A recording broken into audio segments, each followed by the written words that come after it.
بسم اللہ الرحمن الرحیم، تبت یدا ابی لہب وتب، بالکل ابتدائی زمانے کی صورت ہے۔ ٹوٹ گئے ہاتھ ابو لہب کے اور وہ برباد ہو گیا خود۔ واقعہ یہ ہے کہ جب حضور پر وہ آیت نازل ہوئی جو ہم نے پڑھی ہے سورہ ہجر میں، فاصدع بما تؤمر، پہلے 3 سال تک آپ نے دعوت جو دی ہے وہ لو کی، جسے ہم کہیں گے، کبھی بھی آپ کی دعوت انڈر گراؤنڈ نہیں تھی، اس کو تو سمجھ لیجئے، یہ تو لفظ استعمال کرنا ہی غلط ہے، لو کی۔ اور لو کی میں کیا تھا؟ پرسنل تعلق، پی پی کالز، لوگوں سے جن سے بھی تعلقات تھے، انفرادی گفتگو میں آپ اپنی دعوت پیش کر رہے تھے۔ پھر حکم آ گیا فاصدع بما تؤمر، اب ڈنکے کی چوٹ کہیے۔ تو آپ کھڑے ہوئے کوہ صفا پر، آپ نے نعرہ لگایا وا صباحا، یہ وہاں کا دستور تھا، تفصیل سے میں یہ بیان کر چکا ہوں، سارا واقعہ بیان نہیں کر سکتا۔ تو اس وقت لوگ لپک کر آئے اور ابو لہب بھی آیا، آپ کا چچا۔ جب حضور نے وہاں اپنی دعوت پیش کی تو اس نے کہا تبا لک لہذا جمعتنا، ہم سمجھے تھے کوئی بڑی اہم بات تم نے بتانی ہوگی تو ہمیں بلایا ہے، ہم پہنچ گئے ہیں اور تم نے ہمیں اس کام کے لیے جمع کیا تھا، تو تمہارے ہاتھ ٹوٹ جائیں۔ معاذ اللہ ثم معاذ اللہ، نقل کفر نہ باشد۔ چونکہ حضور بنو ہاشم کو 2 دفعہ گھر بلا کر کھانا کھلا چکے تھے، تو اسے تو معلوم تھا یہ دعوت کیا تھی، لیکن یہ جو طریقہ آپ نے اختیار کیا تھا وہ تھا جیسا کہ وہاں پر عام الارم کے طور پر ہوتا تھا کہ کوئی فوج کی خبر آئے، کوئی فوج حملہ آور ہونے والی ہے، تو جس شخص کے پاس بھی وہ خبر پہنچ جائے وہ کپڑے اتار کے مادر ذات برہنہ ہو کر کسی اونچے مقام پر کھڑا ہو کر نعرہ مارتا تھا وا صباحا، ہائے وہ صبح جو آنے والی ہے، غارت گری والی صبح۔ تب لوگ سب دوڑتے تھے، جہاں تک آواز پہنچ گئی، جہاں تک نگاہ دیکھ رہی ہے کہ ننگا کھڑا ہوا ایک آدمی اونچائی کے اوپر، دوڑتے تھے لوگ کہ کیا خبر ہے اس کے پاس۔ حضور معاذ اللہ ننگے ہونے کا کوئی سوال نہیں تھا، لیکن آپ نے آدھی بات ان کی اختیار کر لی جس کے اندر کوئی قباحت نہیں ہے، کہ آپ کھڑے ہوئے اور آپ نے وا صباحا کا نعرہ لگایا۔ وہ صبح قیامت کی خبر دے رہے ہیں، وہ خبر دیتے تھے جو صبح ہوتی تھی غارت گری کی، دشمن آ کر حملہ کرے گا، لیکن وہ بھی تو صبح قیامت ہے۔ بات کوئی تو ہنسی کی نکلے، خندہ صبح قیامت ہی صحیح، صبح قیامت بھی تو ہے نا آخر۔ تو اس نے کہا آپ تمہارے ہاتھ ٹوٹ جائیں، تم نے اس کام کے لیے بلایا تھا۔ تو فرمایا تبت یدا ابی لہب وتب، اے نبی جیسے آپ کے دشمن جنہوں نے آپ کو کہا کہ اس کی تو دم ہی کٹ گئی، وہ ہوں گے جن کی دمیں کٹ جائیں گی، جن کا نام لیوا کوئی نہیں رہے گا۔ اسی طریقے سے جس نے کہا ہے کہ آپ کے ہاتھ ٹوٹ جائیں، ہاتھ اس کے ٹوٹ گئے۔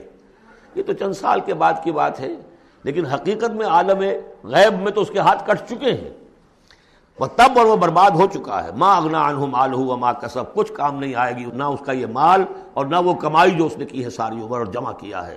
سیصلی نارا ذات لہب، وہ جھونکا جائے گا آگ میں جو بھڑکتی ہوئی آگ ہے۔ اور لہب کا لفظ جو ہے اس کے اپنے نام میں بھی شامل تھا، یہ صنعت لفظی کہلائے گی، ابو لہب، کیونکہ وہ بہت ہی سرخ و سفید رنگت کا، بہت جیسے کہ انگارے جیسا اس کا رنگ تھا، اور آنکھیں بھی بڑی بڑی تھیں، نہایت حسین و جمیل انسان تھا۔ اور اس کی بیوی بھی ام جمیل تھی، بہت ہی خوبصورت عورت تھی، اور یہ دونوں جو ہے یہ سمجھیے کہ بڑی ایلیٹ کلاس تھی اس معاشرے کی۔ اس کے پاس منصب تھا، یہ خزانہ، وزیر خزانہ تھا حرم کا، چنانچہ اس کے بارے میں مشہور تھا کہ اس میں سے اس نے سونے کے بنے ہوئے ہرن چرا لیے ہیں۔ اخلاقی طور پر اس کا جو ہے وہ بدنامی اس درجے کی تھی، لیکن یہ کہ حرم کا خزانہ جو تھا وہ اس کی تحویل میں تھا، تو بڑا اونچا منصب دار تھا۔ تو اس کے لیے یہ کہا کہ جیسے یہ دہکتا ہوا انگارہ ہے، اس کو رنگ ہم نے دیا ہے، ایسی ہی دہکتی ہوئی آگ میں ہم اس کو جھونکیں گے۔ وامرأتہ، اور اس کی بیوی کو بھی۔ کیوں؟ یہ بھی اتنی ہی دشمن تھی حضور کی جتنا کہ ابو لہب دشمن تھا حضور کا، بلکہ یہ کہنا مشکل ہے کہ بیوی زیادہ دشمن تھی یا یہ کہ یہ شوہر زیادہ دشمن تھا، دونوں۔ اور میں بتا چکا ہوں آپ کو سورہ تحریم میں جو 3 مثالیں آئی تھی، بہترین عورت بدترین مرد کے گھر میں، فرعون کی بیوی آسیہ، بدترین عورتیں بہترین لوگوں کے گھر میں، بیوی حضرت نوح کی اور بیوی حضرت لوط کی۔ ایک وہ جو نیک سرشت تھی اور نبی کی گود میں پلی، وہ حضرت مریم سلام علیہا، اور یہ بدترین شوہر اور بدترین بیوی۔ وامرأتہ حمالۃ الحطب، جو اٹھانے والی ہوگی ایندھن کو۔ عام طور پر لوگ سمجھتے ہیں کہ وہ بخیل تھی، وہ ایندھن لے کے آیا کرتی تھی، یہ بات نہیں تھی، وہ بڑی اس معاشرے کی جو ہے وہ بڑی، جس کو آپ فرسٹ لیڈی کہتے ہیں، اس طرح کی خاتون تھی۔ اصل مطلب یہ ہے کہ یہ اس وقت جو حرکتیں کر رہی ہے یہ اپنے شوہر کے آگ کے گڑھے کو اور بھڑکانے کے لیے ایندھن لا رہی ہے۔